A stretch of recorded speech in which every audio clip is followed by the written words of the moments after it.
I live with my partner. ആള് ഭയങ്കര സ്പീഡുള്ള ആളാ. സ്പീഡ് എല്ലാം ഇങ്ങനെ ഇങ്ങനെ ഞൊടിയിടയിൽ ചെയ്തിപ്പോ കുക്ക് ചെയ്യാനൊക്കെ കേറിയാലും അരമണിക്കൂറിൽ കുക്കൊക്കെ ചെയ്ത് അപ്പൊ ഞാൻ ഇതെങ്ങനെ സാധിക്കുന്നു, അത്രയും സ്പീഡാണ് പുള്ളി.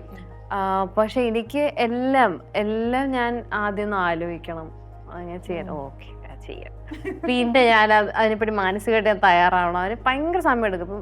അത് ചെറുപ്പം മുതലേ അങ്ങനെ. എനിക്ക് എക്സാം ഒക്കെ എഴുതുന്ന സമയത്ത് ഞാനിങ്ങനെ ഇരുന്ന് ആലോചിക്കും, ആൻസറൊക്കെ ആലോചിച്ച് അപ്പത്തിന് സമയം കഴിയും.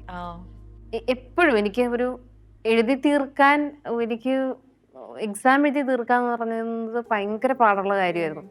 ഇങ്ങനെ എഴുതി മറ്റേ അവസാനം വരെ ചിലരൊക്കെ നേരത്തെ എക്സാം റൂമിൽ നിന്ന് ഇറങ്ങിപ്പോന്ന് കാണുമ്പോ എനിക്ക് ശരിക്കും അസൂയാണോ വെറുതെ ഇരിക്കാതെ. പക്ഷെ ഞാൻ എത്ര ശ്രമിച്ചാലും എനിക്ക് ഏതെങ്കിലും ഒരു ആൻസർ എങ്കിലും എനിക്ക് സ്കിപ്പ് ചെയ്യേണ്ടി വരുമായിരുന്നു എപ്പോഴും.